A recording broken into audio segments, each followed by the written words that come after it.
Me nake nufi? Duka mai da ni na ci kafan kare mana. Ai ba yawon banza nake bane. Ina alheri nake lodowa nake kawowa. To bari in shaida maka wani abin da baka sani ba Alhaji. Yawwa. Wannan gida na duniya bari in ga maka je in ka mutu ba da shi za a kai ka kabari ba. Sannan kuma abu na biyu ka san cewa yau in mun bar gidan ka ba rami za mu koma ba. Barne ba gida bane barne Allah.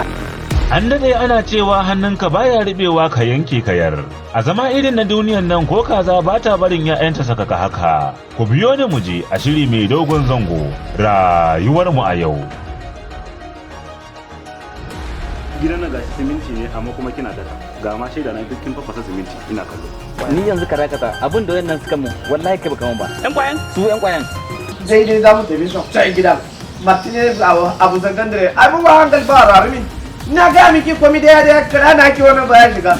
Su ko ba su da wani aiki da ya wuce na bushe-bushe, amma a ɗaya ɓangaren da ka gansa kaga ɗan ƙwaya taburan sai da zaman banza ba ta masa amfani, burin sai samu ya taimaka wa iyayensa. Za mu sha moka a nan ne mu dawo. Saka sa Moka. to ka ga san kukkuma wato arlo. Na aiki yaro ya je ya siyo min abu sai ki zo ku ce za ku markwace ƴaƴan iska ƴaƴan tsiya. An zama gare banza. Ku nemi sana'a mana. Shiri ne da yake da sarƙaƙiya da cakwakiya daban-daban a cikinsa.